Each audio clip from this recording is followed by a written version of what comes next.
Las que no me conocen, yo soy la doctora Paloma Fabre, yo soy médica psiquiatra infanto-juvenil y trabajo en la cátedra de psiquiatría en niños.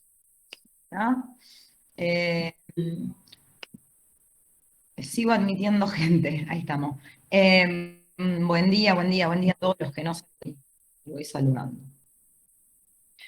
Les voy comentando un poquito algunas cuestiones. Todo el material que se trabaje del seminario en realidad está tomado del segundo capítulo de Ajuria Guerra, ¿está? Pongo, si quieren, acá, esperen que, ahí está.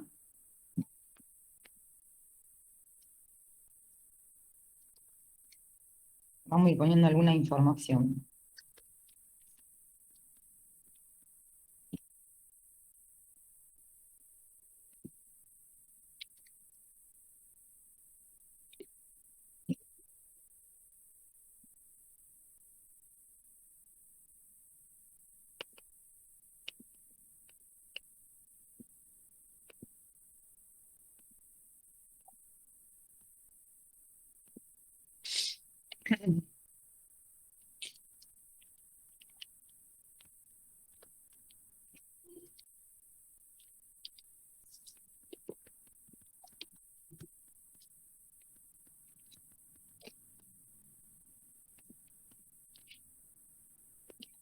Bueno, ahí les comparto entonces el material bibliográfico, ¿está? Un poco que les sirva como guía. Guarden un segundito porque en realidad como son tantos, tengo que ir admitiendo y no me permite.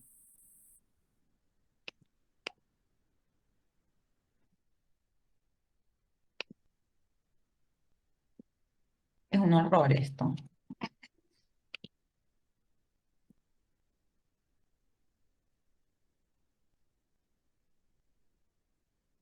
Bueno, ahora más o menos que mermó la cuestión, les voy contando entonces. Bienvenidas, bienvenidos a los que recién ingresan. La parte, digamos, de bibliografía obligatoria para el seminario, como les puse ahí, es el texto de Ajuria Guerra, el capítulo 2 específicamente. En realidad, para poder, me ven y me escuchan bien? Primero, porque eso es lo más importante. Sí, profe. Sí, Buenísimo. sí, profe. Buenísimo, buenísimo. Entonces, les voy contando algunas cuestiones. A ver, lo importante siempre para poder empezar a hablar de juego es manejar algunas ciertas nociones, digamos. Cuando ustedes vieron en crecimiento y desarrollo todo la UP, en donde se trabaja el desarrollo del sistema nervioso central y periférico, vieron algunas nociones de neuroanatomía. Para poder empezar a hablar de esto, vamos a recuperar toda esa noción que estuvimos manejando en crecimiento y desarrollo para poder tener una cierta, a ver, contextualización, ¿está? Nosotros sabemos que, digamos, en lo que es bueno, es un horror, por Dios. En cuanto a lo que es el neurodesarrollo, nosotros vamos a poder identificar 3 tipos de cerebros, ¿está? Esto ustedes un poco lo vieron. Hay algunas cuestiones que tienen que ver con poder diferenciar, ¿no?, a los seres humanos del resto de las especies vivas. Y digo, esto es importante tenerlo claro, pero nosotros también tenemos que, cuando pensamos en la noción de juego, ya vamos a ver por qué, tener muy claro estos conceptos. Nosotros teníamos un cerebro reptílico, un cerebro mamífero y un cerebro humano, ¿está? Esas quizás son las 3 estructuras que más fácilmente se pueden reconocer en cuanto a lo que es la neuroanatomía. Y digo, en realidad lo que nos diferencia a nosotros del resto de las especies es la estructura que está predominantemente desarrollada en nosotros y no así en otras especies, que es el lóbulo frontal, ¿está? La estructura del lóbulo frontal lo que va a hacer de alguna manera es alojar a las funciones ejecutivas. Funciones ejecutivas, también llamadas funciones psíquicas, también llamadas funciones cognitivas. Las funciones cognitivas, psíquicas o ejecutivas, que tienen que ver con este cerebro ejecutivo, van a tener la particularidad de poder diferenciarse a su vez en funciones ejecutivas básicas. ¿Tá? Las funciones ejecutivas básicas son la atención, la memoria y la sensopercepción.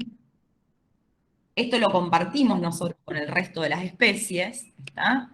Pero existen también funciones cognitivas superiores que están alojadas en la estructura más profunda, digamos, de esa corteza prefrontal en realidad, que lo que van a hacer es permitirnos a nosotros comportarnos de una manera más evolucionada. ¿Tá? Esto tiene que ver con quizás la capacidad de planificar, la capacidad de prever, ¿no? Nuestra capacidad imaginativa viene de esta estructura del lóbulo frontal. El juicio, ¿está? Son funciones cognitivas más complejas, vamos a decir. ¿está? Esas, indudablemente, aunque a veces los animales pareciera que se aproximan a nosotros, únicamente las poseemos nosotros. ¿está? Es decir, el cerebro humano tiene esa capacidad de proyectar, de planificar, que no tienen el resto de las especies. Si las especies inferiores viven el día a día, ¿no? Como si fuera el primero y el último. ¿Estamos?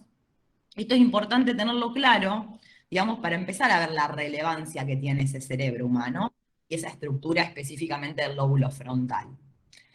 El cerebro reptílico, ¿no? Que está ubicado en la profundidad, vamos a decir, del lóbulo temporal. Esperen que sigo admitiendo gente, y digo, está alojado quizás en la región más profunda del cerebro, ¿está?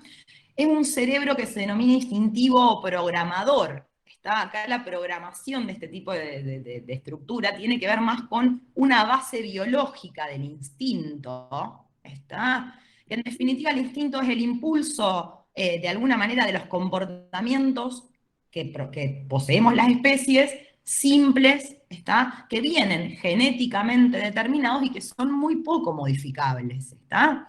Si uno pensara en cómo opera el instinto en un niño, o en un adolescente, o en un adulto, ¿no? Para poder pensar la transversalidad de este concepto a lo largo de toda el área, tiene que poder pensar en que son actos, vamos a decir, que el psicoanálisis va a llamar, ¿no? Como inconscientes, que permanecen reprimidos, el instinto, el impulso, ¿no? Acá estamos hablando de instinto de base genética, ¿está? Esto de alguna manera viene ligado a la especie como tal, y en realidad si uno pensara también en las conductas que son más instintivas en nosotros, muchas tienen que ver con el comportamiento, con la reproducción, ¿no? Con la tendencia a movernos de alguna manera en sociedad, porque somos seres sociales. ¿está? Entonces, el instinto de preservación indudablemente es un instinto que está genéticamente determinado, y que es poco modificable. Si uno piensa en el segundo cerebro, vamos a decir, nos vamos de la profundidad y nos vamos un poquito al cerebro medio, ¿no? Que ahí realmente nosotros tenemos lo que es el sistema límbico, ¿está? Amígdala, hipocampo, toda la región del trígono, bueno, incluso de todas las estructuras, digamos, intermedias. Nosotros ahí vamos a encontrar que el cerebro paleomamífero o mamífero es un cerebro más bien ligado a la experiencia. ¿está? Si uno pudiera pensar en el primer cerebro del que hablé, que es el mamífero, digo, es todo lo instintivo lo que subyace ahí. En cambio, en un cerebro medio es un cerebro más bien de la experiencia. ¿está? Esto un poco se ve cuando Pavlov hacía experimentos con perros en donde se producía un estímulo y una tendencia a la repetición de ese estímulo, ¿está? Es un poco el determinismo ante un estímulo. Entonces, la capacidad que tiene este cerebro mamífero es de modificar todo el componente instintivo en función de la experiencia. ¿Qué quiero decir con esto? Que en realidad este cerebro, ¿no? el cerebro medio, integra memoria y afectividad. ¿Está? Muy ligado esto en el sistema límbico. La estructura del sistema límbico permite, a través de la experiencia, en esa integración con lo instintivo, integrar y modificar afectividad y memoria de una manera. Esperen. Admitir a todos, ahí está. Bien, digo, integrar la memoria y la afectividad. Esto es importante tenerlo en claro desde el principio. Digo, ahora voy a hablar del último cerebro y voy a explicar también por qué ocurre esto. El tercer cerebro es un cerebro quizás que, a ver, tanto ontogénicamente como filogénicamente es el último que adquirimos. Porque el neurodesarrollo, ustedes vieron el año pasado, ocurre desde la profundidad hasta la superficie. Es decir, que la corteza cerebral nuestra es la última en desarrollarse y la más compleja. Y por su ubicación, me animo a decir que también la más vulnerable a ser lesionada. ¿Está? ¿Por qué? Porque indudablemente que cualquier agente externo que actúe sobre un cerebro en desarrollo, o bien no va a lograr su completa maduración, ¿está? O va a generar pérdida rápidamente de función porque la corteza es una estructura que lo que hace es de alguna manera darnos todas las propiedades en relación a estas funciones ejecutivas que describí antes. Indudablemente que hay muchas más funciones, se integran muchísimas estructuras y vías, ¿no? A nivel de corteza, de hecho tiene que ver con todas las ejecuciones conscientes, esto también lo vieron mucho en marcha, ¿no? Vieron el homúnculo de Pencil, motor, sensitivo y demás. Entonces la corteza cerebral es altamente especializada. En esto tenemos que poder pensar también, este cerebro neomamífero o mamífero, es un cerebro denominado de la inteligencia o de la imaginación, ¿está? En realidad permite, a partir de restos de memoria, de restos mnésicos, que tienen cierto tinte afectivo, imaginar situaciones no vividas, por eso nosotros tenemos capacidad creativa y futurizadora. Se sustenta todo esto en asociaciones funcionales que van a ocurrir necesariamente entre el sistema límbico y la neocorteza. Tiene que haber una integración ahí. Entonces, ¿por qué esto es importante tenerlo en claro? Porque yo les hablé al principio de estas funciones ejecutivas. Esas funciones ejecutivas tienen, de alguna manera, habilidades cognitivas. Eso me permite establecer metas, generar un plan de acción.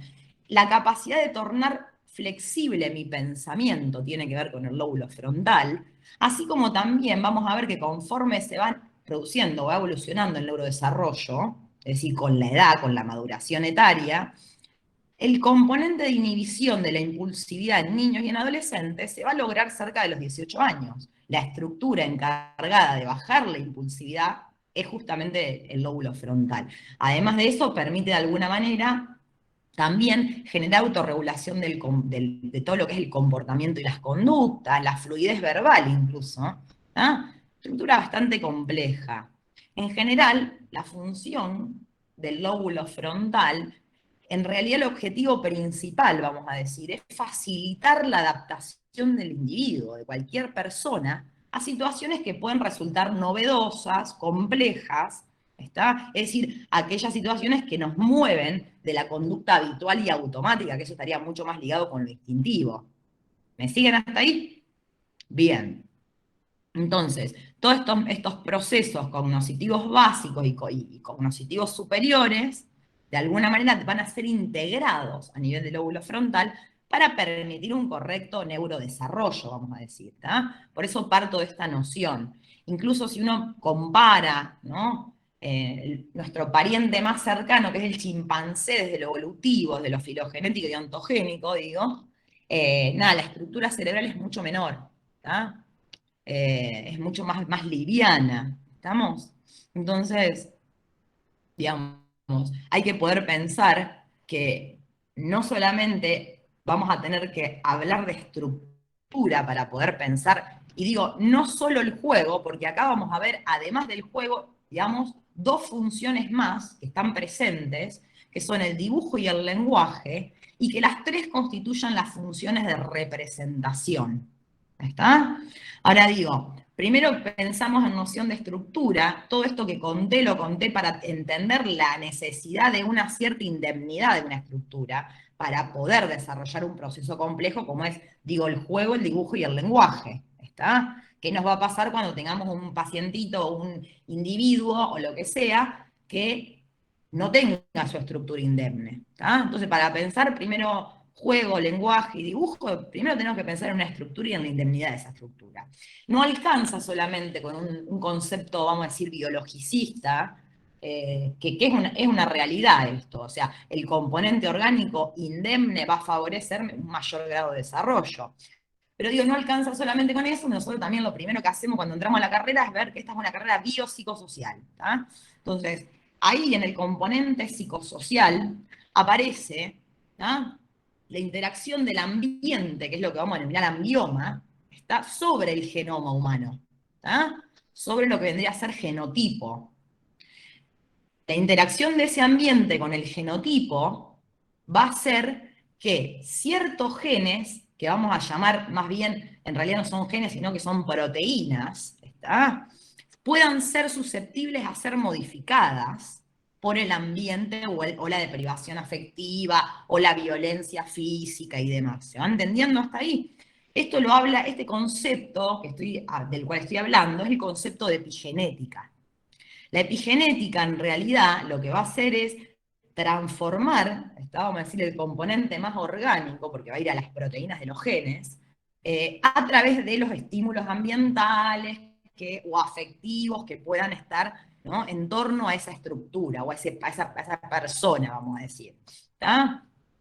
Entonces, hay una interacción constante entre la naturaleza, el ambiente, ¿no?, que va a tener un cierto impacto sobre la estructura del desarrollo cerebral, vamos a decir, o sobre nuestro cerebro, para ponerlo así. Es así que, digamos, se empiezan a generar también, en función de esto, distintos endofenotipos. Esto después ustedes lo van a entender mucho mejor. ¿Por qué? Porque cuando vean injuria, van a ver dos conceptos que tienen que ver con vulnerabilidad y resiliencia, ¿está? Y uno a través de los endofenotipos puede, de alguna manera, posteriormente, darse cuenta si hay una cierta tendencia familiar a padecer algunas enfermedades mentales, sobre todo estamos hablando acá, neurológicas. ¿Ah? Entonces, bueno, digo, no alcanza con conocer la indemnidad de la estructura, sino también la interacción, ¿está?, que se va a producir con el ambiente y cómo a veces el ambiente puede modificar conductas, ¿no? O puede ser la causa generadora de conductas anómalas en una persona, ¿está? Entonces, digo esto ¿por qué? Porque también, además de pensar la indemnidad, además de pensar la interacción ambiental o afectiva, o como quieran llamarla, vamos a llamarla psicosocial si quieren, hay que poder comprender un proceso que va a ir ocurriendo en nuestra vida, porque vamos a decir que es universal, si bien es una teoría universal, que tiene que ver con el desarrollo cognitivo. ¿Está? Desarrollo cognitivo va a ir de la mano con este neurodesarrollo. ¿Ah? Y ese desarrollo cognitivo es, de alguna manera, la mejor expresión, ¿no?, de salud mental. Y esto no tiene que ver con hablar de un coeficiente intelectual o hablar de discapacidad intelectual. Esto más bien tiene que ver con aquellas cuestiones, aquellas pautas madurativas, aquellos eventos específicos que van a ocurrir, ¿está?, gracias al desarrollo cognitivo intelectual y en relación al neurodesarrollo, ¿está?, que son esperables para cada momento de mi vida. Eso un poco también permite diferenciar lo normal de lo anormal, vamos a decir, o incluso lo normal, de aquellas conductas que no son esperables para el momento evolutivo en el que me encuentro. ¿Está? Esto es importante, ¿por qué? ¿Para qué conté todo esto? En realidad lo cuento porque nosotros vamos a ver, y ahora me voy a ir metiendo en ese desarrollo cognitivo, vamos a hacer un breve repaso, porque en realidad el juego tiene mucho que ver con esto. Pareciera a simple vista que no, ¿está?, pero tiene muchísimo que ver con esto. Algunas cuestiones puntuales en relación al juego como, a ver, lo que representa, o lo que de alguna manera representa, no es la palabra, pero lo que implica, ¿no?, para el niño o la niña, ¿está?, la presencia o la necesidad de intervenciones a nivel del juego. ¿Está? Digo, ¿por qué? Porque el juego es un organizador de este desarrollo cognitivo intelectual. ¿Está? No solo el juego, sino el dibujo y el lenguaje también. ¿Está?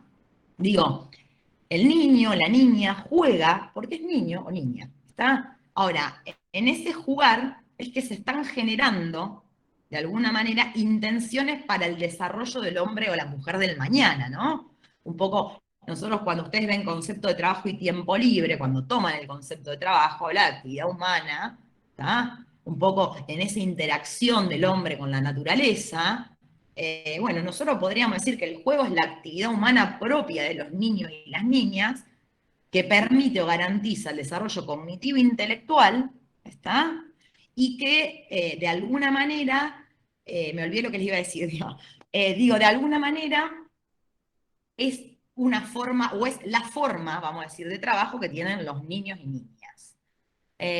A ver, esperen, porque alguien, si me escriben al chat, naturaleza propia del individuo. No, no, no, no, no, no. No, no hay que distinguir entre la naturaleza propia del individuo y su aparato psíquico. A ver, Joaquín pone, creo.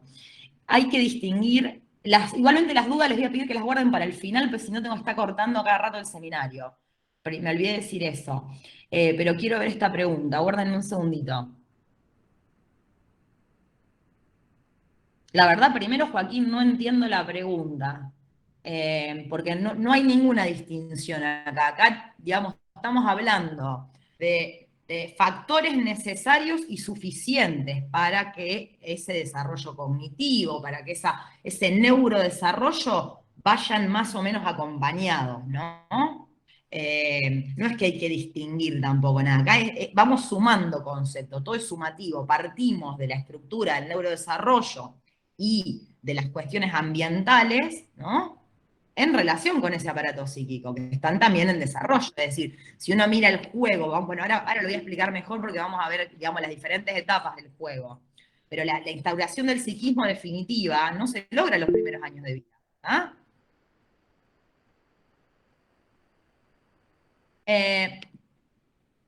Lo que pasa es que vos estás mezclando dos conceptos que, a ver, que no tienen. El aparato psíquico es una tópica freudiana del psicoanálisis, ¿está? Y acá nosotros estamos hablando de aparato, estamos hablando de psiquiatría biológica, estamos hablando de Piaget, no de Freud, ¿está? Olvídense, no mezclen todo acá, ¿está? No pasa nada que me interrumpan ni nada, pero mejor guardemos las dudas para el final, así no corto tanto. Digo, bueno, válida la pregunta de Joaquín, ¿está? No mezclemos nociones. Ustedes ya en primer año vieron que existe una distinción de teorías, ¿no? Que van a acompañar el neurodesarrollo, la estructuración, como quieran ustedes, si quieren llamar la estructuración del psiquismo y demás. Nosotros acá estamos hablando de dos componentes distintos, ¿está?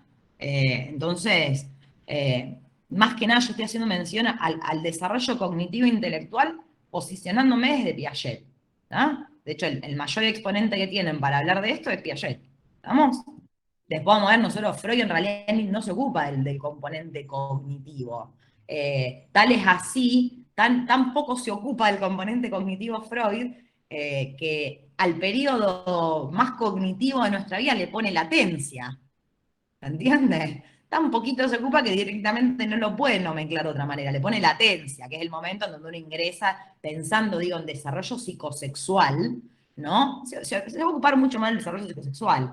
Y acá la estructuración del psiquismo, en principio estamos lejos todavía, porque en realidad, si bien hay algunos autores como Margaret Mahler que van a hablar de una instauración temprana yoica, acá no sería el tema, porque hasta los 3 años más o menos no hay noción, ¿no? Del reconocimiento de mí mismo y de los otros. ¿Está? Bien, vuelvo sobre esto entonces. Digo, el juego para una persona, para un niño, una niña, es su vida y su trabajo. Es un instrumento que nos va a permitir, vamos a decir, en realidad sí, podríamos pensar el juego como instrumento. Es un instrumento por medio del cual se va a desarrollar, digo, física, psíquica y mentalmente una persona. Por eso es tan importante, por eso decimos que es un eje organizador del psiquismo posteriormente, ¿está?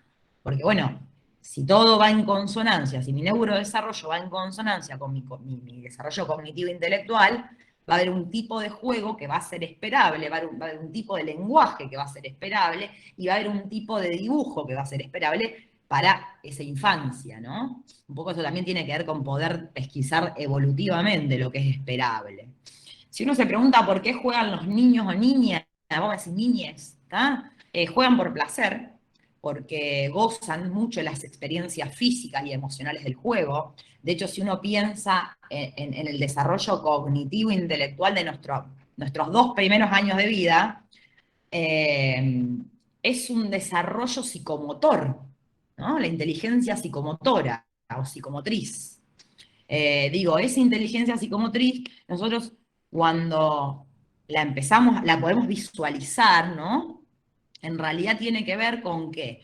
Con un primer estadio de uso de reflejos arcaicos congénitos, sobre todo el primer mes casi todo reflejo arcaico. Un segundo estadio en donde va a aparecer algo interesante, que es la reacción circular que en principio va a ser primaria, que es muy casual, ¿no? Es sin intención, y que después se va a ir, vamos a decir, se va a ir perfeccionando, va a haber secundarias y terciarias también. Esa reacción circular ¿no? ¿Cómo se origina? Se origina por esa capacidad psicomotora que tiene el niño en los primeros años de su vida en relación al acercamiento a algún estímulo que le produce placer, ¿no? Al principio no es intencional, el bebé toca el sonajero sin querer, y cuando el sonajero hace ruido le encantó, entonces sigue, ¿no? Por eso los móviles que ponemos en las camitas, ¿no?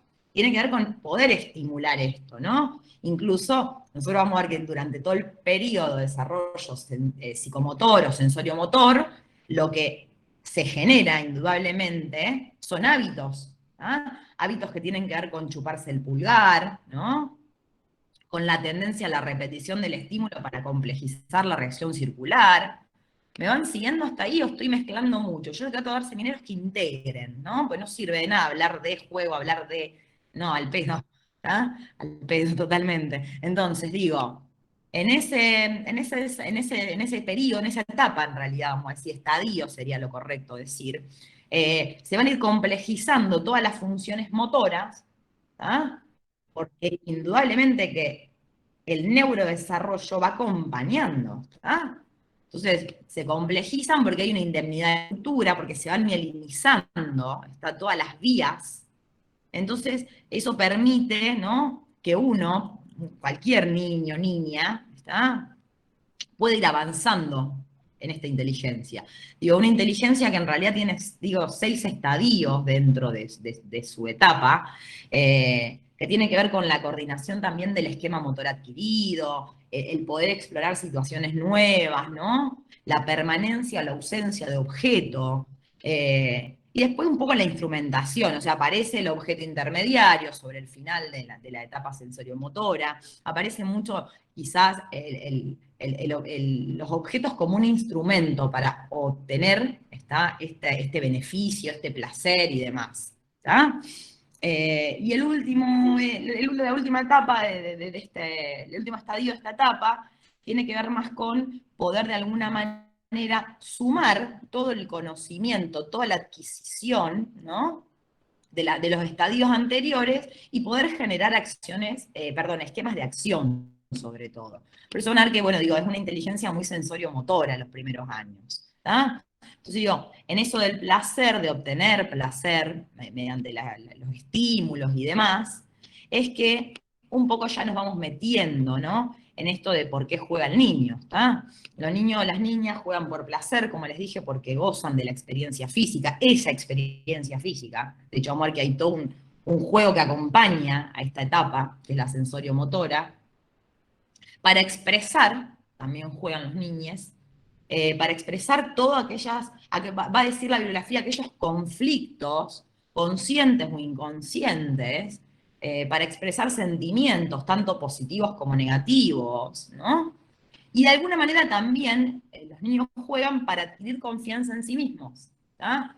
Esto les permite de alguna manera ir generando los esbozos para el desarrollo de la personalidad, para poder comprender el entorno que lo rodea, ¿no? Hay muchos juegos, sobre todo de los que voy a hablar ahora, que tienen que ver con justamente la capacidad de representación.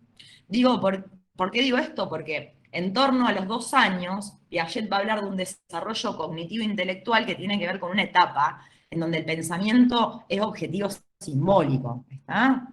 ¿Por qué es objetivo? Porque todo sirve para algo, ¿no? Lo primero que hacemos cuando entramos al jardín es la taza sirve para tomar la leche, ¿no? La silla sirve para sentarse, la mesa es para dibujar, ¿no? Aprendemos también a ordenar, empezamos a tener algún contacto ya con la organización social más compleja que a futuro nos va a confrontar en otra etapa, ¿no? Entonces empieza una cierta noción de organización. Este pensamiento objetivo simbólico va de los 2 a los 7 años. Fíjense que toda nuestra vida, nuestra primera infancia, toda nuestra primaria, vamos a decir, un poco nos gobierna este tipo de pensamiento. ¿Está? Este pensamiento, dije que es objetivo porque todo sirve para algo, es decir, toda la noción que yo manejo es de función acá, de utilidad. ¿Estamos? Y es simbólico en realidad porque nosotros vamos a ver que conforme va avanzando nuestra maduración neurocognitiva de la que hablé al principio, la capacidad que vamos a adquirir durante esta etapa es de reconocimiento y de signo-significación. ¿Está? Es decir, emerge el símbolo como un objeto que va a representar algo. Y esto tiene que ver justamente con la facultad o las capacidades de representación que dije son 3. El juego, el dibujo y el lenguaje, que se van a adquirir a partir de los 2 años. No quiere decir que se desarrollen completamente, se van a empezar a adquirir. Este pensamiento, objetivos simbólicos, desde el punto de vista del desarrollo cognitivo-intelectual y en relación a Piaget, va a tener algunas cuestiones a destacar. ¿Tá? En principio, que va a ser gobernado todo este tipo de pensamiento por lo que se conoce como pensamiento mágico. El pensamiento mágico va a estar definido, esto es esperable para el evolutivo, quiero decir, ¿no? Va a regir, digo, de los 2 a los 7 años y va a estar definido por algunas características que tienen que ver con el animismo. ¿Tá? El animismo en realidad es que todo esté dotado de vida. Por eso cuando somos chiquitos, y a veces grandes también nos pasa, lo que pasa es que ya de grande entendemos por qué, es que la luna nos siga, ¿no? La luna tiene vida, los objetos están dotados de vida. El autito se va a dormir, hago dormir a la bebé, le doy la mamadera, le doy la teta, ¿no? Es antropomórfico también, ¿está? Esto tiene que ver con un poco lo que se logra cuando yo me identifico también con otros. Eso es interesante, sobre todo cuando hablamos de antropomorfismo, tener en cuenta cómo también se va desarrollando toda la estructura, ¿está? ¿Me siguen hasta ahí? ¿Sí? Sí, perfecto. Bien. Sí, profe. Perfecto, perfecto. Digo, porque parecen muchas nociones a Sí, manejar. profe. Bien.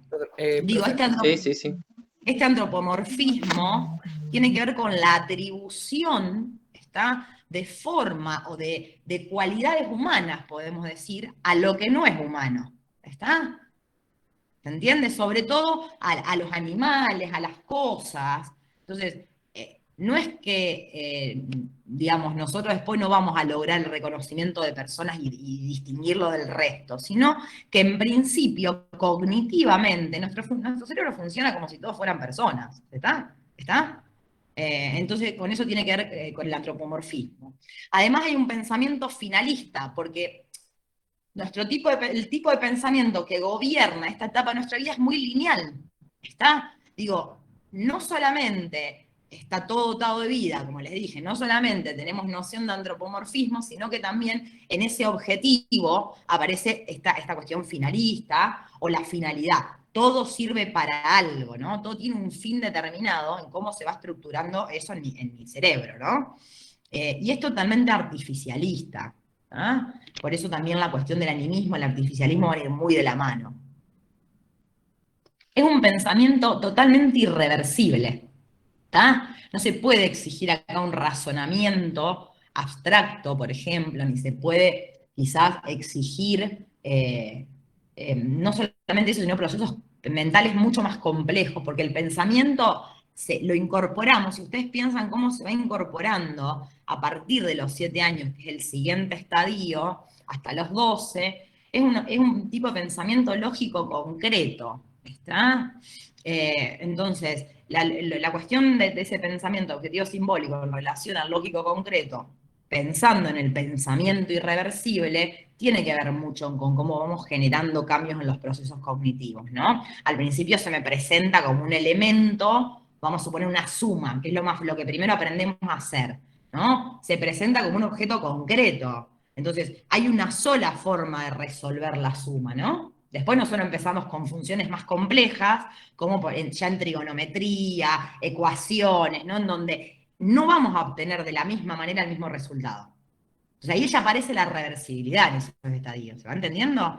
Digo, en este momento nosotros vamos a tener, digo, las grandes funciones de representación que son el juego, el dibujo y el lenguaje, con eso voy a terminar, pero también hay un concepto muy intuitivo acá de cantidad, de número, sobre todo en este momento de nuestra vida. De hecho, si ustedes piensan cómo aprendieron en el jardín, un poco se van a dar cuenta de lo que estoy hablando. Hay acá también en este tipo de pensamiento, que es el objetivo simbólico, una representación muy subjetiva del espacio, ¿está?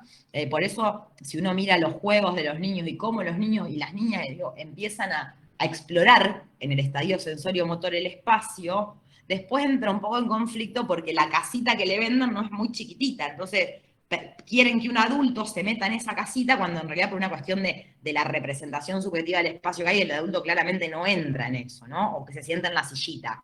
Es imposible. Pero bueno, como nos gobierna un antropomorfismo, ¿ah? Pareciera que todos somos iguales, digo.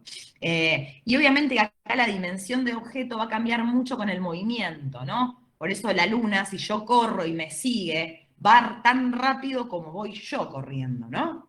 Bueno, por esta noción o esta dimensión de objeto que cambia mucho con el movimiento. ¿Tá? Acá me voy a detener, si después es necesario voy a hablar de los otros dos estadios. En realidad los voy a hablar igualmente, pero me voy a detener para empezar a hablar de juego un poco más. ¿Está? Y ver qué pasa sobre todo hasta acá, con estos dos estadios, ¿no?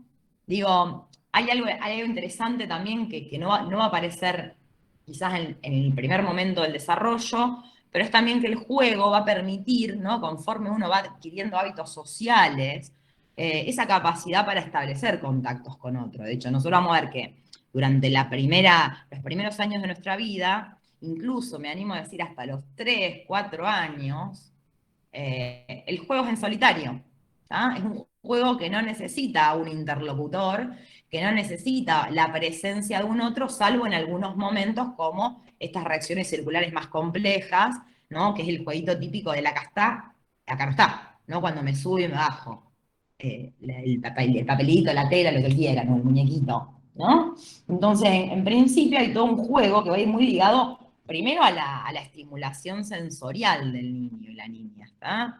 Tiene que ver un poco más con un primer estadio de juego que lo vamos a denominar sensorio-motor, ¿está? En consonancia con el desarrollo cognitivo intelectual de Piaget, y Piaget también va a hablar del juego, ¿está? Entonces va a hablar de que el juego, digo, es un eje organizador que va unido al desarrollo, que es un desarrollo digo, afectivo, motriz, sensorial, social, y que está en continuidad necesariamente, por eso hablé de estructura, con el pensamiento. El tipo de pensamiento tiene que ser congruente con el tipo de juego que tengo, ¿no? Hay un juego sensorio-motor, que es un primer estadio del cual va a hablar Piaget también, que es un juego, va a decir, el de ejercicio. ¿Está? Es un juego más que nada que está representado por la acción automática, ¿está? La imitación directa. A veces esa imitación es con un modelo presente, otras veces no. Por eso digo que los juegos en esta etapa se distinguen un poco en el sonajero que toca al nene porque le produce placer escuchar el ruidito, a cuando interviene un otro, ¿no? Y me tapo la carita y me la destapo. Es otra el grado de desarrollo que hay ahí, pero indudablemente que puede estar con un modelo presente o sin un modelo presente. Ese juego, lo importante de este juego a entender, es que es preverbal. ¿Está? El lenguaje, vamos a ver, que es la forma de expresión del pensamiento. No puedo evaluar pensamiento si no evalúo lenguaje. Por eso, ¿qué les pasa a ustedes cuando entran a rendir y se bloquean? No pueden decir nada. Porque el que está bloqueado es el pensamiento. ¿Se entiende? Entonces, esto es un juego preverbal. ¿tá? Más o menos este gran grupo, este tipo de juego, vamos a decir, va a contemplar desde los 2 meses hasta los 18 meses, o sea, 2 años. Año y medio, 2 años. ¿tá? Es el que gobierna todo nuestro accionar los primeros años de vida. ¿Estamos hasta ahí? Hay otro tipo de juego que va a aparecer posteriormente, que este es quizá el que más me interese desarrollar, no tanto en relación a conceptual, pero sí que le presten atención porque es el momento donde va a emerger las funciones de representación. La segunda etapa del juego es un juego simbólico. El juego simbólico tiene que ver con una capacidad de sustitución de una situación vivida, ¿tá? Por una simbólica. ¿tá? Es lo que ustedes conocen como el como sí. ¿tá? El como sí. Esa sustitución de una situación vivida, que puede ser conflictiva o no, por eso digo que puede que en el juego los niños peguen, que puede que le den de amamantar al bebé, ¿no? No importa si es conflictivo o no, sino que es la forma en la que los niños y las niñas resuelven los conflictos en general. Conflictos que no tienen una connotación positiva ni negativa, digo, cualquier conflicto psíquico que pueda ocurrir. En esta cuestión de la sustitución de una situación por otra, vamos a decir, por un símbolo, es que justamente emergen no solamente el juego, sino que acá emergen el lenguaje y el dibujo. Y ya voy a llegar a eso. Este tipo de juego más o menos abarca de los 18 meses hasta los 7 años. ¿Está? Muy en consonancia con el desarrollo cognitivo intelectual que hablé anteriormente, o sea, esto de pensar objetivo simbólico, ese tipo de pensamiento va a ir muy ligado a este juego simbólico, ¿está? Entonces, después pueden existir, digamos, dos tipos, digamos, las últimas dos etapas o estadios finales del desarrollo cognitivo, que son el pensamiento lógico, que comienza a los 7 años y va a ir más o menos hasta los 11, 12 años, y posteriormente el pensamiento, vamos a decir, que es abstracto, que es el pensamiento lógico formal, ¿está? Que va a ir de los 12 años en adelante, es decir, hoy por hoy todos tendremos que haber desarrollado más o menos el pensamiento abstracto acá, ¿no? En general aparece en la adolescencia hacia el resto de nuestra vida, ¿está? Entonces, ¿qué me interesa rescatar del pensamiento lógico concreto? Algunas cuestiones para poder pensar el juego. Es un pensamiento lógico, totalmente. La lógica en las personas aparece más o menos a partir de esta edad. Por eso el pensamiento antes era irreversible, era finalista. No se puede generar un proceso cognitivo más complejo hasta los 7, 6 años, diría. ¿Está? Es lógico porque tiene un antecedente y una consecuencia, ¿no? Ahí empezamos a tener la noción de causa-efecto. Eso nos linealiza mucho más el pensamiento, ¿no? Porque si uno piensa en términos de causa-efecto, todo efecto va a tener una consecuencia. ¿tá? Nosotros después cuando entremos en el abstracto vamos a ver que no es tan así. ¿tá? Algunos hemos sido también muy criados con este tipo de pensamiento, ¿no? Sobre todo por la pedagogía escolar, ¿no? Por diferentes cuestiones. Hay operaciones muy concretas que van a aparecer acá, y aparece por primera vez la capacidad de establecer relaciones. ¿tá? Aparece en nuestro pensamiento esa capacidad, se aparece la lógica, digo, es una lógica en principio muy lineal, pero que me permite a mí establecer ciertas relaciones. ¿tá? Aparece también una noción de secuencialidad, ¿no? Empiezo a entender, por ejemplo, fíjense que más lógico y más concreto que el ejemplo que voy a dar no hay ninguno, que es que lo primero que hacemos cuando ingresamos a la primaria, a primer grado, es formar de menor a mayor. ¿Cómo se dan cuenta a veces los niños y las niñas quién es más alto que yo? Tocándole la cabeza. Se van tocando las cabecitas, ¿no? Esto era muy común de ver en los primeros años, para ver si vos sos más alto que yo, entonces en esa comparación, en esa relación, es que pueden generar algún tipo de lógica. ¿está? La serialidad también va a aparecer en este momento. Esto tiene que ver con, por ejemplo, poder ordenar algunos juguetes, ¿no? En serie, ¿está? O indudablemente la serialidad en cuanto a lo que es alfabeto y en cuanto a lo que es números ordinarios, digamos, empieza acá. Yo entiendo, empiezo a comprender que el 1 va antes que el 2, ¿no? Y así, o el 3 va después del 2, ¿no? Aparece una noción ya un poquito más compleja, vamos a decir, de reversibilidad. ¿Está? Cuando logro establecer lógica, relación, cuando logro instaurar totalmente esto, es que aparece la noción de reversibilidad y de transitividad. Y ahí termino de entender el alfabeto y los números, ¿no?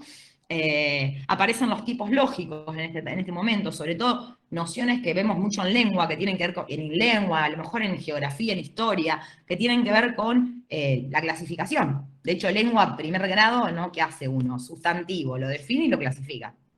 ¿Ah? Lo primero que hacemos, creo que la currícula no ha cambiado mucho y es lo primero que hacemos. Entonces, fíjense cómo se puede ver esto muy bien desde el punto de vista cognitivo-intelectual. Y por último, el pensamiento lógico formal, que va de los 12 años en adelante, es un pensamiento mucho más abstracto, ¿está? Es un pensamiento que se va a instaurar en la adolescencia y que tiene que estar presente el resto de nuestra vida.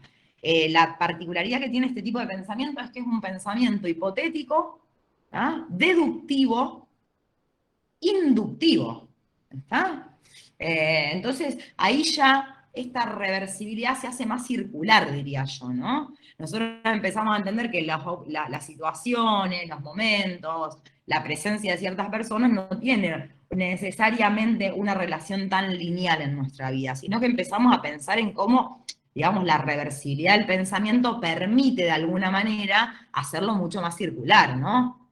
Vamos a decir, si uno abre más la cabeza, ¿está? Al principio estamos como muy moldeados, ¿no? Indudablemente que la universidad es una instancia para eso, no tanto para formarse, sino para abrir la cabeza. Entonces, bueno, vamos a ver eso. Este pensamiento abstracto, lógico, formal, como quieran llamarlo, tiene quizás fíjense cómo acá aparece de nuevo ¿por qué hablé de funciones cognitivas superiores? Porque acá van a aparecer bien objetivables esas funciones ejecutivas superiores. Aparece la capacidad de generar un proyecto de vida, establecer valores, jerarquizar, la ideación, el juicio, la imaginación, ¿no? Aparece mucho la conciencia grupal, ¿no? Esto es muy común de ver, las identificaciones de los adolescentes con determinados grupos sociales, ¿tá? Y un poco también la clasificación de objetivos académicos, vocacionales. Uno, digamos, fíjense qué precozmente está preparado nuestro cerebro para tomar una decisión tan difícil, ¿no? Que es qué quiero ser o qué quiero hacer, ¿no? Pero bueno, a partir de los 12 años que empezamos a tener esa capacidad de pensar, de futurizar y de poder pensar en estos términos. En relación a eso, digo, voy a hablar del juego, digo, continúo hablando del juego, hablé de un juego sensoriomotor y hablé de un juego quizás mucho más simbólico, ¿está? Y hay dos cuestiones que me olvidé de decir cuando hablé de juego simbólico, ¿está? La imaginación simbólica en los niños y niñas, ¿está? Aparece más o menos a los 2 años de vida, ¿está? Tiene como su punto máximo entre los 2 y los 4. O sea, imagínense que somos muy creativos, muy imaginativos en ese momento, ¿no? Esta capacidad de imaginar simbólicamente tiene que ver con el esbozo que después me va a permitir, ¿no? En el lógico concreto, entender que si yo muestro esto, no hace falta que diga qué es, ¿no? Saben todos que esto es un mate. Después habrá mate de diferente tamaño, color, materiales, pero es un mate. Definitivamente esa imaginación simbólica me ayuda a todos esos procesos. Y qué otra cosa me olvidé decir, que es entre los 4 y los 7 años, ¿tá? Los juegos simbólicos van a empezar a caer, ¿tá? Van a empezar a caer, van a declinar. El símbolo en este momento, en los últimos años, ¿no? del estadio, tiene un carácter, ¿no? Se va a ir deformando, vamos a decir, ¿no? Esa deformación que va a ir entre comillas, ¿no? Tiene que ver con la representación imitativa de la realidad que realiza el niño, ¿está? Y va de la mano, obviamente, con una mayor organización del pensamiento. Si uno piensa en el juego al principio de esta etapa simbólica, es un juego como mucho más inocente, sin noción de contexto, y conforme voy avanzando al final del estadio, es un juego que ya me conecta más con una dinámica de la realidad. O sea, juegan a hacer la comidita, juegan a, no sé, a curar a los bebés, ¿no? No importa el juego que sea. A barrer, no sé, les regalan esas cosas, qué sé yo. ¿Tá? Entonces, eso va de la mano un poco con la complejización que sufre el pensamiento, o al cual tiende el pensamiento. ¿Tá? En el periodo operacional, en el periodo lógico concreto, vamos a decir, aparece un juego que se denomina juego ejecutivo primero, ¿está? Ese juego ejecutivo es un juego reversible, es un juego flexible. Fíjense cómo ayuda a la flexibilización del pensamiento. Exige una cierta planificación, ¿no? O digo yo, una selección de acciones para obtener un resultado, ¿está? Este tipo de juego se ve sobre todo entre los 7 y los 12 años. Este tipo de juego está muy en relación con juegos de mesa, ¿está? Juegos de construcción, ¿no? Todo eso, los bloques, el mecano, bueno, la maquinita, ¿no? De hacer helado, de hacer fideo, digo, no importa, que por ahí exige siempre una mínima planificación, ¿está? Y sobre todo los juegos que son de estrategia, ¿no? O sea, no es lo mismo jugar al TEG yo con 34 años que un niño de 6 años jugar al TEC, ¿se va entendiendo? Entonces, a ver ahí, no, el juego arreglado, Clarisa, va a aparecer posteriormente. Ahora les voy a decir cuándo, porque aparece posterior a esta etapa. Acá, si ustedes piensan, es un juego un poco más individual, o que es en compañía, pero en general de un adulto. Porque si uno quiere armar una maqueta de un avión, ¿no? Cuando venían en una época, ¿no? El año Ñaupa, yo soy del año 87, así que imagínense, ¿no? Venían unos dinosaurios para encastrar todos los huesitos, ¿tá? ¿Qué pasa con este juego ejecutivo? Como el desarrollo cognitivo y el sistema nervioso hasta los 6 años no está completamente maduro y desarrollado, ¿sí? No está mielinizado, es a partir de la adquisición, ¿no? De las funciones más complejas, motoras sobre todo también, además de intelectuales, que se permite este juego más de estrategia, ¿no? Digo, antes quizás uno, si pensaba, bueno, en el sensorio motor ya les dije, porque es el jueguito, sobre todo, el ejemplo más típico, el de está, no está. Pero en el juego simbólico les hablé un poco de estas cuestiones de representar juegos, o sobre todo también es muy común ver que hacen obras de teatro, ¿no? Bailecitos como muy cortitos, improvisados, bueno, están representando claramente. Acá va a ser un juego mucho más estratégico, digo. Un poco más, piensen en el ajedrez, piensen en las damas, en las maquetas, en todo eso. Un poco, no quiere decir que este sea el único interés exclusivo de los niños en esta etapa, pero es un juego en donde uno tiene que acompañar todo ese desarrollo cognitivo, intelectual, lógico, concreto, ¿está? Después, por supuesto, que dependerá de la motivación del entorno, ¿no? Del acompañamiento. No es lo mismo que vos salgas de la escuela, te vayas a tu casa y lo que te manden es a jugar al fútbol afuera, a que tu papá o tu mamá o tu abuelita o quien sea te siente a enseñarte a leer o a seguir leyendo, ¿no? O a jugar al ajedrez, o te enseñe, no sé, los bichitos en la naturaleza afuera.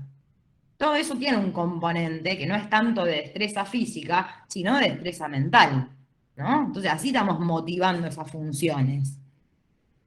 Aparece después de los 12 años, aparece el juego reglado del que preguntaba la compañera. A partir de los 12 años, más o menos, uno puede decir que nos podemos adaptar a las reglas, ¿no? Fíjense cuánto pasamos de alguna manera inimputablemente, ¿cuántos años somos inimputables? A partir, les diría así, a veces 10 años, aparece ya esta noción de juego reglado. Un juego que tiene una consigna, ¿no? Que hay que seguir ciertos valores, parámetros, en donde existe la competencia, ¿no? Por eso en general, cuando en la escuela les fomentan la realización de deportes, de algún tipo de deporte, que es quizá el mejor ejemplo del juego reglado, o el juego de mesa más estratégico, más ahí ya tipo TEC, más tipo el escaleras, ¿no? ¿Qué pasa? En general, no antes de los 12, 10 años uno empieza a poder competir. Los intercolegiales, ¿se entiende? Los primeros años se puede instalar como una práctica que fomente la socialización, pero no está tan el componente de competición. No está la noción en nosotros de competición. De hecho, ¿qué pasa muchas veces? Los papás, 4 años, y el sueño era que sea, no sé, jugador de rugby, de fútbol, lo mandan a jugar al fútbol, en esas canchitas, ¿no? No se identifica el arquero, meten gol en contra y se abrazan todos igual y todos van corriendo atrás de la pelota. Porque no se entiende mucho la regla del juego. No le podés cobrar un offside o un penal a un pibito de 6 años que no entiende ni cómo es el deporte. Lo único que le están dando es la pelota para que vaya a correr, o viceversa, ¿no? O en otros ejemplos, el rugby, no sé, se me ocurren un montón de deportes, ¿no? Pero esa capacidad de incorporar la regla, el valor, la noción de competencia, pero además la imitación como una adaptación psíquica al entorno, que aparece recién a los 12 años, 12, 10 años, depende. ¿Tá? Podemos pensar que en torno a esa edad, que no es tan lineal todo, ni tan estricto. Y después aparece posteriormente, una vez que está ya consolidado todo el pensamiento abstracto, ¿sí? De los 12 años en adelante, lo que conocemos como juego adolescente. El juego adolescente en realidad va a tener su base o su raíz en la destreza física, ¿está? Es un juego que está mucho más dirigido a pares y no tanto al individualismo. En esto ustedes pueden encontrar en la bibliografía que se va a hablar de primero un juego en solitario, un juego en paralelo los primeros años, ¿no? Es a partir un poco, digo, del juego reglado, del juego reglado quizás, que ya aparece la capacidad de jugar con otros, pero se consolida en este juego adolescente. En realidad, el juego acá tiene la particularidad de transformarse en actividad deportiva. Le ponemos el nombre de deporte, pero en realidad es juego eso. ¿Ah? De hecho, bueno, lo que pasa es que yo juego al fútbol con amigos, ¿no? Cada tanto. Entonces, hoy por hoy sigo diciendo que juego al fútbol, ¿no? Si alguien tiene otro tipo, o a los videojuegos, ¿no? Ahora me compré una Nintendo chiquitita. Sigo jugando y tengo 34 años. ¿Entiende la importancia que tiene el juego en nuestra vida? Y cómo muchas veces también digo, es un organizador de nuestra estructura psíquica. Es más, no solamente es un organizador de la estructura psíquica, sino un organizador social y de clase, ¿no? Hay deportes que son para algunas personas y otros que son para otras, ¿no? Delimita un poco también. Pero no deja de ser un juego. La práctica deportiva es un juego, ¿está? ¿Hasta ahí me siguieron? Bien. Hay un tipo de juego también que va a estar en relación al juego adolescente, ¿no? Que en realidad lo que permite es el entrenamiento de ciertas habilidades, ¿no? Y que indudablemente, si uno piensa en la práctica deportiva como juego y en las instancias de gran destreza física de las que hablé, también permite de alguna manera generar un proyecto de vida personal, ¿está? Es decir, que se puede configurar como una profesión, un juego. ¿Se entiende? Y ahí deja de ser un juego para hacer un trabajo. A mí no me pagan para ir a jugar, pago yo la cancha, ¿se entiende? Bueno, ahora con pandemia no podemos hacer nada igualmente, pero ¿tá? También sirve de alguna manera para proyectar todas las expectativas familiares, ¿no? Y hay que saber que puede tener desviaciones patológicas, que esto a ver, nosotros las vamos a llamar desviaciones patológicas, pero en realidad es que pueden de alguna manera confluir en juegos de riesgo, ¿no? La ruleta rusa, el parkour, bueno, ahora es más común, algunas prácticas están más naturalizadas, digo, pero no dejan de ser deportes extremos, de riesgo, el motociclismo muchas veces también, ¿no? Entonces son situaciones que por ahí pueden poner en riesgo. ¿Está? Hasta acá tendríamos que poder pensar este primer eje organizador, que es el juego, digo, que va a ser el vehículo de muchísimas pautas de crecimiento, de formas de organización. Hay algo que aparece sobre el final de la última etapa que hablé, que es realmente la importancia, ¿no? De los niños, de que los niños, los adolescentes jueguen con pares, ¿no? Cuando uno juega con un par, a diferencia de con un adulto, es mucho más fácil descubrir destrezas, es mucho más fácil descubrir debilidades, ¿no? Indudablemente que permite también desarrollar un sentido de pertenencia a un determinado grupo. Y los niños y las niñas y los adolescentes, sobre todo, aprenden también en ese juego interactuado con pares a llevarse mejor con otras personas, ¿no? Entonces, digamos, ahí radica la importancia digamos, de prestarle atención al juego en los niños y en los adolescentes. Por último, nos va a quedar hablar de las otras dos funciones de representación, que son el dibujo y el lenguaje. ¿Está? Vamos a seguramente terminar un ratito antes. En cuanto a lo que es el dibujo, nosotros vamos a tener que identificar algunas fases también, ¿no? Ahí en realidad son tres fases de las cuales una se subdivide, ¿no? La primera fase tiene que ver con el garabato, ¿tá? El garabato aparece en niños y niñas al final, les diría, de la etapa sensorio-motora, ¿está? Todo el estadio sensorio-motor, cuando llega a su final, aparece ya, ¿no? Piensen en el estadio sensorio-motor, en donde nosotros adquirimos la capacidad, ¿no? Primero, de la coordinación oculomotora, porque lo primero que hacen los nenes es estar acostados en la cuna y elevar la mano, mirarla, ¿no? De hecho, muchos juegos en ese momento tienen que ver con esta manito, ¿no?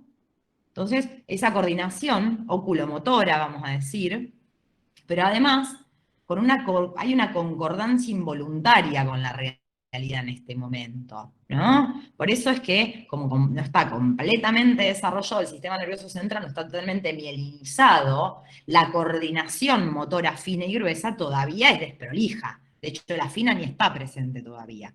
Se puede generar una cierta pinza digital piensen cómo agarran el lápiz los chiquitos al principio, ¿no? Que lo agarran así. ¿Ya? No hay todavía una coordinación tan fina, entonces aparece el garabato, ¿no? La segunda fase del dibujo tiene que ver con un dibujo simbólico, ¿tá? Muy presente en este momento, el posterior a la fase sensorio-motora, que es el objetivo simbólico, en donde se se produce una representación de la realidad, en principio, ¿no? ¿Qué pasa con esa representación de la realidad que va a ocurrir en la segunda fase del dibujo simbólico que tiene que ver con este desarrollo cognitivo, intelectual, objetivo, simbólico? Primero aparece una imagen defectuosa, ¿no? Porque la primera representación que nosotros tenemos es realmente una representación defectuosa, vamos a decir, ¿no? En realidad es la representación que los niños, las niñas tienen de esa realidad. ¿Está? Que es la que se pudieron hacer, que no necesariamente es la real. ¿Se entiende esto, la diferencia? Entonces, ¿qué nos pasa incluso, sobre todo siendo niños y más grandes también? ¿No? A veces la ideación, la imaginación hace que nosotros generemos una cierta reconstrucción de la realidad que no es efectivamente la real, ¿no? Entonces digo, primero una imagen defectuosa, en donde es la representación que las niñas, los niños, les niñas se han hecho de la realidad. Y una segunda imagen, que es una imagen mucho más intelectual en el dibujo, en donde los niños, las niñas, las niñas, dibujan lo que saben del objeto, ¿no? Es lo que conocen de ese objeto. Eso se denomina dibujo transparente, ¿está? Un dibujo transparente. Y por último, aparece una tercera fase que es realmente la más compleja, ¿no? Que aparece indudablemente que ya entre los 10, los 12 años en adelante, en donde se reproduce la realidad tal cual se la ve. Entonces, fíjense que si alguno de ustedes los mandaron a dibujo desde chiquititos, ¿no? Primero uno dibuja garabatos, después uno dibuja, tan chiquitito no creo que te manden a dibujo por una crueldad, ¿no? Pero bueno, dibujan en casa, ¿no? Como garabatos, pegamos los garabatos en la heladera como que nada, fuera un Van Gogh, ¿no? Después pasamos a un dibujo un poco más rudimentario, ¿tá? Palotes, no hay tanto detalle en el dibujo, es más rudimentario, más arcaica la figura humana.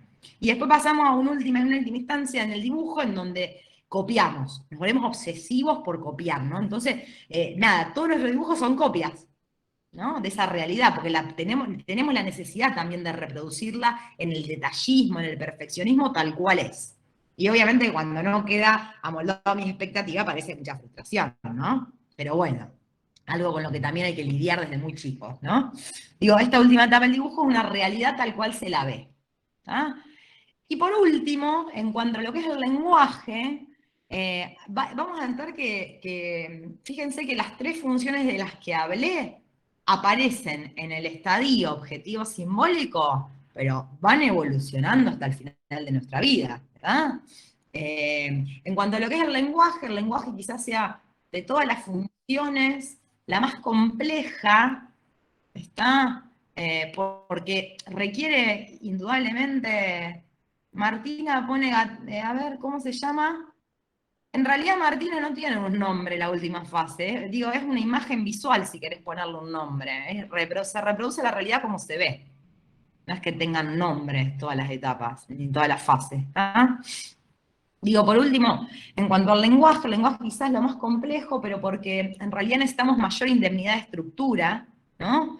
El lenguaje, como dije, es la expresión del pensamiento. O sea, primero para poder hablar bien, tengo que pensar bien, cosa que cuesta un montón, ¿no? Entonces, fíjense que es de las tres quizás la más compleja. Por eso puse el ejemplo de lo que les ocurre a ustedes cuando entran a instancias de evaluación, ¿no? En donde tiene tanto el pensamiento que se paralizan y no pueden hablar. ¿Ah? Indudablemente no pueden hablar porque no están pensando lo que están diciendo. Cuando uno dice una huevada en un examen, ¿no? Una pelotudez, y bueno, evidentemente no pasó el filtro del pensamiento, ¿no? Bien. En cuanto a lo que es el lenguaje, entonces nosotros vamos a partir de vamos a decir un primer momento, ¿no? O el primer mes, ¿no?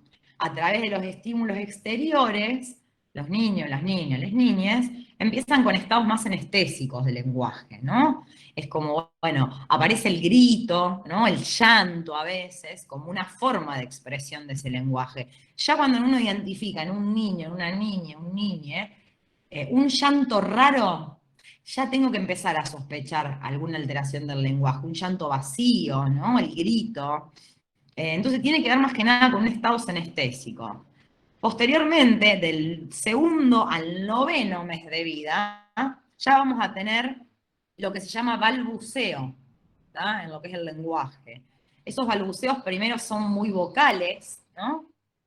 Por eso los bebés empiezan con a, ¿no?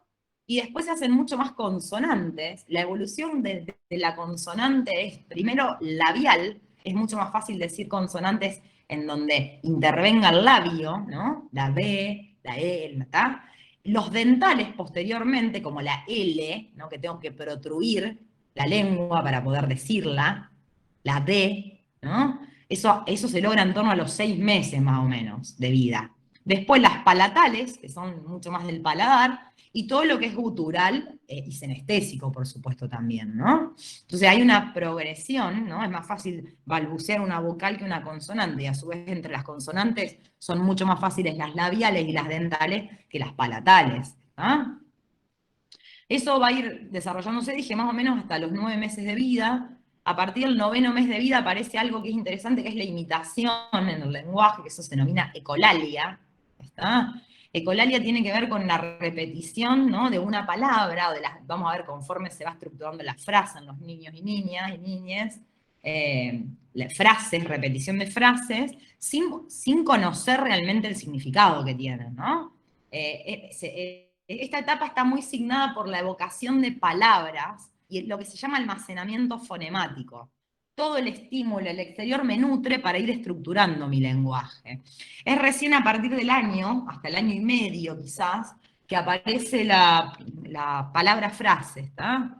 La palabra frase tiene más que ver con la expresión de un deseo que con la comprensión de ese deseo, de esa necesidad, ¿está? En realidad es una aspiración más que una comprensión, ¿se entiende? Por eso cuando dicen tete, puede ser mamadera, puede ser chupete, o puede ser cualquier otra cosa que esté configurada en ese contexto comunicacional de esa familia, que represente algo, ¿está? Ahora, el bebé, la bebé dice tete, y la única que entiende es la mamá, probablemente, y el papá, si está, ¿no? Entonces esa palabra frase, digo, es más una aspiración que una comprensión. A partir de los 18 meses es que realmente ya tiene que estar presente la frase, ¿no? La frase, en realidad, a ver, se ocupa del contexto, además de poder expresar un deseo, ¿no? Hoy va a llover, o cuando entramos a primero y nos ponen lunes, no sé qué es hoy, 7 de junio, hoy es un día de sol, ¿no? Hacíamos eso en la escuela los primeros años. Hoy es un día nublado. Tiene que ver también con nada, con una ocupación, ¿no? Del contexto, de ese medio en el que está inmerso el niño. ¿Tá? Y posteriormente, ya a partir de los 22 meses quizás, a los 28, 30 meses de edad, ¿está? Aparece el lenguaje constituido como tal. Recién ahí, o sea, cerca de los 2 años, 3 les diría. ¿Ah? Esperable que para los 3 años más o menos un niño, una niña, un niñe tenga el lenguaje constituido. Eso ocurre a través de una progresión gramatical que va a estar presente anteriormente en otro tiempo, vamos a decir, en otra persona, que es la progresión del yo al mí, ¿no? Esto es de yo, dicen los chicos al principio, o esto es del niño. Y a partir de los 28 meses, 22, empiezan a decir esto, empiezan a poder reconocer, fíjense que esto, en función de la pregunta inicial que había en relación a la estructuración del psiquismo, acá se está empezando a estructurar el psiquismo más o menos, ¿no? En donde yo me puedo reconocer, acuérdense que el yo es el principio de realidad. Entonces, pasan del yo al mí, ¿no? O al mío, y empiezan a poder comprender esto, ¿no? Todo esto se logra gracias a una progresión gramatical que se va realizando. Ya a partir quizás de los 7 años, o sea, esta etapa va a ir perfeccionándose y se va a ir produciendo progresión y acumulación fonemática hasta los 7 años, ¿no? 7 años, el lenguaje de un niño ya tiene que ser adulto, es un lenguaje social, ¿está?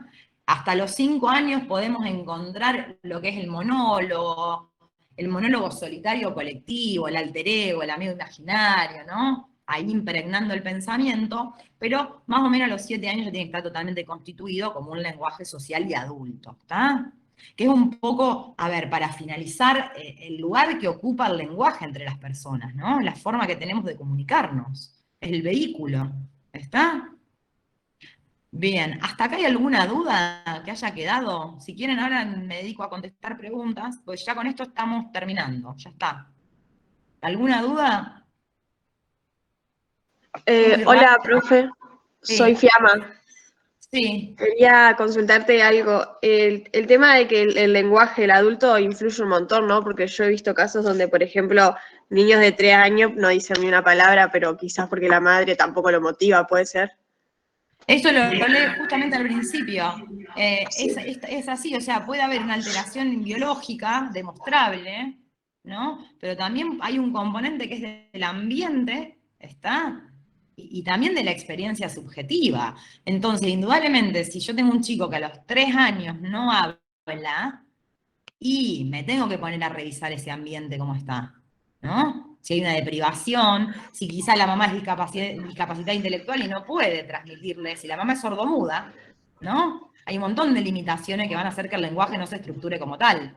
Entonces, sí, indudablemente que el ambiente va a ser un factor determinante, ¿no? Por eso digo, no es lo mismo que vos salgas de la escuela, llegues a tu casa, tu mamá te espere con la leche, te diga, vamos a hacer la tarea, y después se pongan a jugar al ajedrez, a que vos salgas de tu casa y te manden solo a correr el potrero para no estar adentro de tu casa, ¿no? No son las mismas posibilidades. Sí. No estamos en Eh, igualdad de circunstancias ahí. ¿Se entiende? sí. Y con respecto al juego, yo había visto un video que habla de que también se puede considerar que es innato porque justamente es como que uno no le enseña Nadie al enseña a niño. jugar.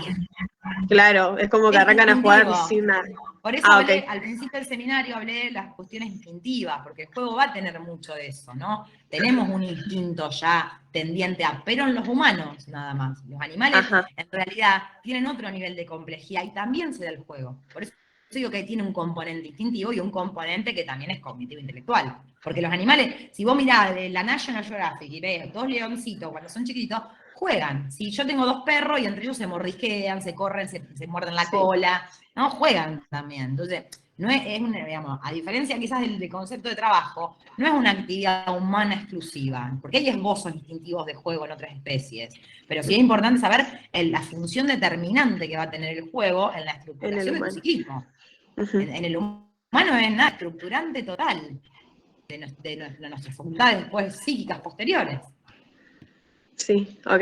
Sí, eso tenía yo, esas preguntas. Gracias. Bueno, bien. ¿Alguien más? Sí, una pregunta.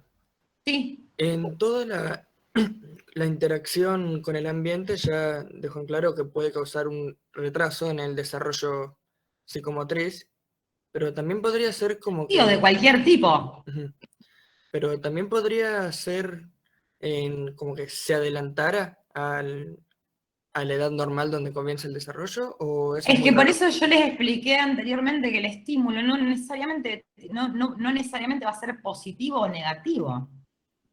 Es más, si vos ponés en contexto lo que vos me estás preguntando, Agustín, pensalo así. Una cosa es, como yo dije, que vos salgas de tu casa, te den la leche, te acompañen a hacer la tarea y después te pongas a jugar, no sé, ¿no? Al ajedrez, cosa que raramente ocurre, en la mayoría de los chicos, digo, pero que es algo que se debe fomentar. Ahí el ambiente el estímulo va a ser totalmente positivo.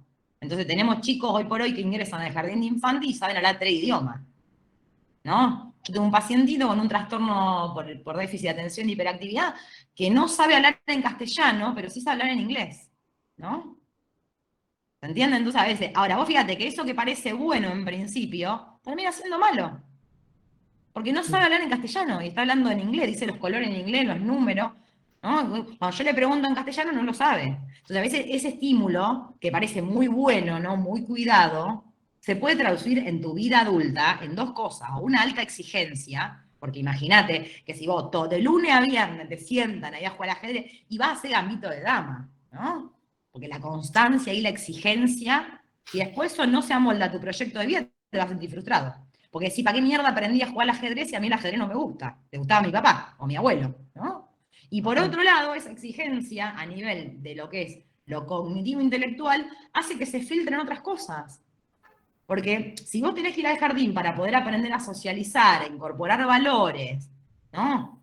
Ni quiero pensar aquellas que son únicos hijos, porque no van a aprender un carajo, sino, ¿se entiende? Y los que estudian en y no casa son también. incorporados a esta instancia, digo, y ahí, ahora me repetís lo que me dijiste, pero no te escuché, pero digo ahí, nada, ingresa un chiquito al jardín que sabe hablar en inglés, pero no se puede relacionar con los compañeros porque no habla en castellano. ¿Se entiende? Y ahí estamos en un problema también. Por eso que el estímulo no es negativo o positivo. El estímulo o el contexto va a operar según todas las circunstancias que se den. Por eso es tan individual esto. No todos, o sea, vos pensás, Agustín, ¿tenés hermanos o hermanas? Sí, un hermano, Bueno, tenés un hermano. ¿Más grande o más chico? más chico. Más chico. ¿Y los papás de ambos son los mismos? Sí, Sin embargo, ustedes no van a ser iguales. ni ¿Entiendes? parecidos. No, por eso Más te que digo. físicamente no hay nada. Puede que haya, es más, hay hermanos que ni siquiera físicamente son parecidos, ¿no? A pesar de compartir los mismos genes. Pero digo, en eso es muy individual todo, porque en realidad depende de lo que se te potencia a vos, lo que se te exija a vos, a pesar de que uno como, no sé, porque yo no soy madre, pero digo, uno como padre plantea las exigencias del mismo lugar, pero no somos los mismos. De hecho, no es lo mismo que naciste vos no sé en qué año, tu hermano que nació 2 años después, o uno después, no sé. ¿Entiendes? 5. No son, bueno, 5, ni hablar, y era de Argentina, en 5, ¿sos de Argentina vos? Sí. Ni te cuento encima en 5 años en Argentina, porque es como que el apocalipsis de un momento a otro. Imagínate lo que cambia el contexto Ujú. en 5 años. O sea, tu hermano definitivamente no va a ser igual que vos, ni cerca va a estar, ¿no? Como vos decís, lejos, lejos ahí, ¿está? ¿Se entiende eso? Sí, sí, entiendo, gracias. Bueno, ¿alguien más tiene una duda? ¿O alguna duda que me quieras Buen preguntar? día, profe. Uy. Perdón, Traten de ir dale. levantando la mano. Exacto, ahí tengo a Juliana. A ver, Juliana, y después Cami. Dale, yo quería hacer una pregunta cuando vos hablaste de los estadios del desarrollo de Piaget, que hablabas de noción de reversibilidad en el pensamiento lógico concreto. ¿A qué hacías referencia? Justamente una reversibilidad. Vos al principio operás tu pensamiento opera en términos de fatalismo, vamos a decir. Algunos adultos seguimos conservando. Yo por suerte ya me corrí de ese lugar, digo, pero de que ya está, no se puede hacer nada ahora. ¿No? Me mandé una cagada y no se puede hacer nada. ¿No? Eso Ah, es entiendo. totalmente lineal. Lineal. O decir que porque yo estoy enseñando, vos estás aprendiendo. No, no es tan lineal. Hay otros factores que después van a operar en el pensamiento para que vos entiendas, porque que yo esté dando clase no necesariamente implica que vos estés aprendiendo, porque vos además tenés que tener, primero, conexión a internet. Segundo, estar despierta, ¿no? Estar entendiendo el tema. Entonces, esa capacidad de reversibilidad se adquiere a partir del objetivo concreto, del lógico concreto, porque vos empezás a entender de forma creciente la complejidad de un razonamiento. Primero, ¿qué haces? Aprendés a sumar, que es lo más fácil. Ahí no hay mucha reversibilidad, ¿no? Pero empieza a aparecer. Después aprendés a restar. Cuando entendés los simétricos, que los simétricos son opuestos pero enfrentados, digamos, iguales pero enfrentados, entendés que si pones un símbolo es una suma y si pones otro es una resta. Entonces, ya la irreversibilidad de pensar que todo símbolo es suma no existe más, porque hay variedades. O sea, ahí ya se empieza a hacer reversible el pensamiento. Es más, si yo le cambio, mayor reversibilidad que entre una suma y una resta no hay del pensamiento, porque si yo sumé y le puse, también le puedo quitar. ¿Se entiende? Sí, Lo sí, trato de entiendo. bajar a términos más concretos, ¿no? Pero también en tu vida adulta. Vos ya entendés que, a ver, es como yo te dijera, si hay nubes y está feo, entendés que puede o no que llueva. En general los niños, si ven nubes, se viene la lluvia. ¿Ah? No hay otra. Va a terminar en lluvia. Nosotros empezamos a entender que no, que el ambiente, la humedad, el viento, ¿no? Influye para que llueva o no llueva, ¿no? Bien. No sé si respondo tu duda, Juliana. Juliana, ¿verdad? Sí, sí, se entendió. Gracias. Bien. No sé, ahí estaba Camila también, que no sé qué quería preguntar. Sí, buen día, profe. Quería consultar si podía explicar algún ejemplo de las reacciones circulares terciarias. Y también había Mirá, leído que existe como una coordinación de las reacciones circulares. ¿Eso cómo sería? indudablemente eso no forma parte de lo que ustedes ya lo deberían saber. ¿Tá? Vamos a empezar por ahí. Ya lo deberían saber porque lo vieron el año pasado. En realidad, a ver, lo que es necesario contemplar de las reacciones circulares tiene que ver con la progresión que se va logrando en complejidad a nivel del desarrollo sensorio-motor, ¿está? Uno va a partir de una reacción circular primaria, digo, que es casual, que es se genera en base a un esquema de conducta, porque tiene que ver con esos primeros hábitos sensorio-motores, como por ejemplo chuparte el dedo, ¿no? ¿Por qué los bebés, los niños, las niñas llegan a chuparse el dedo? Bueno, porque hay un esquema de conducta y hay un hábito sensorio-motor que sustenta eso. Posteriormente, cuando aparecen las reacciones circulares secundarias, uno tiene que poder articular, ¿no?, el medio para el cual, ¿no?, o el medio con el cual yo logro eso, o la relación que se va a dar entre medio y finalidad, ¿no? Entonces, yo quiero alcanzar, por ejemplo, el objetivo placentero, ya no va a ser tan, vamos a decir, tan casual mi reacción, sino que ya tiendo a buscarla, porque yo descubro, de alguna manera, el éxito de la acción, y cómo en la reacción circular secundaria hay una tendencia a la repetición de esa acción. Es decir, que vos ahí, sensorio-motrizmente, podés intencionar y anticipar un movimiento, ¿no? Esto que pasa cuando los chicos tiran la cuchara al piso, ¿eh? La primera vez se cae, la escucha el bebé, le parece interesante, pero después ya se vuelve un hábito, ¿no? En donde a veces tenemos los niños que 32 veces te dirán, hasta que vos decís, basta, le saco el chirimbolo porque si no, no me deja en paz. Ahí hay una tendencia a la repetición que tiene una intención y una anticipación en tu esquema mental. Tenés que poder tener intencionalidad y anticipación. Y después, por último, cuando uno piensa en la reacción circular terciaria, la reacción circular terciaria ya aparece mucho más estructurada, que va a ir muy en correlación con el objeto intermediario, ¿no? Cómo el objeto empieza a instrumentar mi conducta, ¿está? Y cómo indudablemente esas conductas originales son mucho más desarrolladas o mucho más perfeccionadas, ¿no? En realidad, la real diferencia existe entre la primaria y la secundaria, porque en una no hay intención y en la otra ya hay una clara intencionalidad. En la terciaria esa intencionalidad y esa anticipación se va a complejizar, ¿está? Pero podés tomar cualquier ejemplo. El de la cuchara que puse recién es un claro ejemplo de una reacción circular secundaria o terciaria, depende de cómo quieras verla. ¿Entiendes? Buenísimo, gracias. No, de nada. ¿Alguna otra duda? Si no, lo vimos. Si no hay más duda, nada, yo lo vuelvo a repetir el miércoles al seminario. ¿Está? ¿No hay más dudas? Cierro. No, profe. ¿Podría de alguna manera como incluirse dentro de lo que son las funciones de representación que se mencionó, dibujo, lenguaje, juego a la recreación? No, para nada. Estás confundiendo conceptos ahí. La recreación no tiene que ver con esto. No, la capacidad de representar tiene que ver con que vos puedas ligar la idea que vos tenés con tu pensamiento, ¿está? Primero ligar eso. Y después vehiculizarlo a través de algo para poder aprenderlo. No tiene que ver con la recreación. La recreación puede, incluso te digo que no nada que ver tiene, que sí lo podemos pensar como que el juego tiene una parte recreativa, porque nosotros pensamos en trabajo y tiempo libre, y cuando pensamos en el tiempo libre pensamos en el tiempo reproductivo. Y el tiempo reproductivo puede contemplar la recreación, ¿no? O el ocio, pero no. No. La recreación no es una función de representación de nada. Conceptualmente son dos cosas distintas. ¿Se entiende? Sí, gracias. De nada. No sé si alguien más, porque vi que había otra. Profe, una pregunta. Antonella habla. Quería consultarle con respecto a la diferencia entre el juego reglado y el juego adolescente, porque no me quedó claro eso. Digamos, el En juego realidad, reglado. la diferencia es la edad, Sí. primero, ¿está? Si vos pensás en el juego reglado, se incorpora un poquito antes que la noción de juego adolescente, por una cuestión etaria, porque va a ir de los 7 a los 12 años, o en torno a los 12 años, vamos a decir en realidad.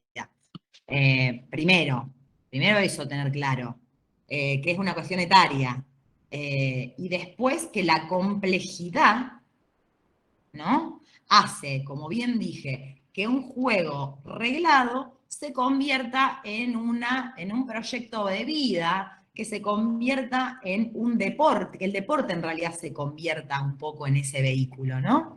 Se va a Claro, o sea complementar. que el adolescente más que nada tendría que ver con esta cuestión de trascender el juego a ya más un trabajo, a un oficio o una idea de proyecto de Claro, un vida. proyecto de vida, empezar a pensarlo, Claro, aunque no seas Messi, ¿no? Hay gente, no es mi caso, ¿no? Pero que es federada en vóley y tiene ya edad mucho más avanzada, ¿no? Se puede generar como un proyecto de vida, como carrera profesional o también como un elemento, ¿no? Constituyente de tus actividades, ¿no?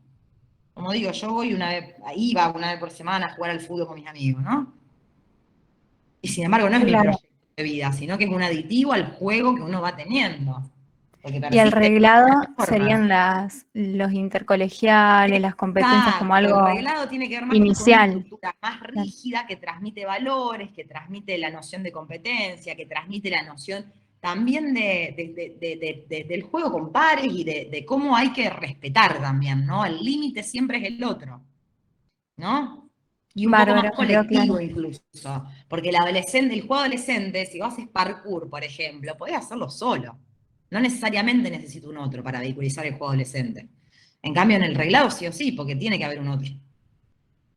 Hasta para jugar el Claro, chinchón, la casita robada, tiene que haber por lo menos alguien enfrente que tenga un mazo igual, ¿no? Entonces, esa cuestión, bárbaro. bárbaro, muchas gracias. No, de nada, de nada. No sé si alguien más tiene dudas. Si no hay más dudas, bueno, nada, que les sea leve. Ahí alguien Ah, levantó, ok. no sé si manito o saludó. Pero bueno, veo que se están desconectando. Entonces, chau, chau. A ver, ahí está Joaquín. No, no, sí. Bueno, cierro la reunión entonces. Tenía una Ok. duda. Bien, a ver chicos, por favor, organícense con las No, dudas sí, tenía porque una voy a duda con cerrar. respecto a la... Ah, bueno, no importa, sí. No se escucha nada, Joaquín. Si querés podés escribirla en el chat. ¿Se escucha? Ahí sí, a ver. Ahí está. No, Sí. entonces, después, la capacidad entonces del lenguaje, la capacidad del lenguaje entonces se va a dar por una acumulación no solo de reflejos, sino también de una capacidad madurativa propia del sistema nervioso en sí Sí, pero sería. no de reflejos. No sé por qué metiste los reflejos en eso. No, acá hay una acumulación fonemática. Tiene que haber No, no dije cierta reflejos. capacidad No, no, de no. incorporar y almacenar Es que yo esa no dije información. reflejos. ¿Cómo? Es que yo no dije reflejos, yo hablo de una Sí, capacidad de madurativa propia reflejos. del sistema nervioso. No, pero Ah, dijiste el lenguaje, además de los reflejos o algo de eso. Yo entendí eso al no, menos. Volví a no, formularla no, no, entonces. no. ¿Cuál es tu duda puntual? Porque no me queda clara cuál es la duda. Es decir, Si querés que la formularme de nuevo. evolución... Sí, ahí está. ah, Sí. sería que la adquisición del lenguaje entonces se da tanto por una cuestión madurativa como una cuestión de relación con propia con el entorno sería. Pero sí, por supuesto, chicos. Esto lo expliqué al principio, claro que sí. Necesitas sí o sí un otro, porque vos cómo copias si no. El lenguaje materno, que es lo que te define a vos, ¿no? O sea, vos no aprendés a hablar en castellano, nacés, ¿no? Con ese esquema ya. Y eso tiene que ver con que hay un otro que te está transmitiendo, cuando tu mamá te habla en la pancita, cuando la acaricia. De hecho, hay receptores olfatorios en la placenta, hay receptores auditivos, ¿no? Que empiezan a generar ya un poco la instauración de ese lenguaje, porque depende de cómo tu mamá también te hable, ¿no? De la retroalimentación, del estímulo que haya, es que te va a ir signando el lenguaje. Vos, si hubieses nacido en China, hubieses aprendido a hablar chino. ¿Se entiende? ¿Te aclaro ahí? Sí, sí, el ambiente es determinante para todo eso.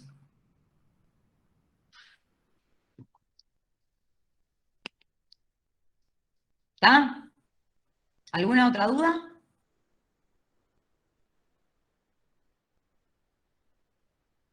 Bueno, si no hay más dudas, entonces, chau, chau, cierro la reunión.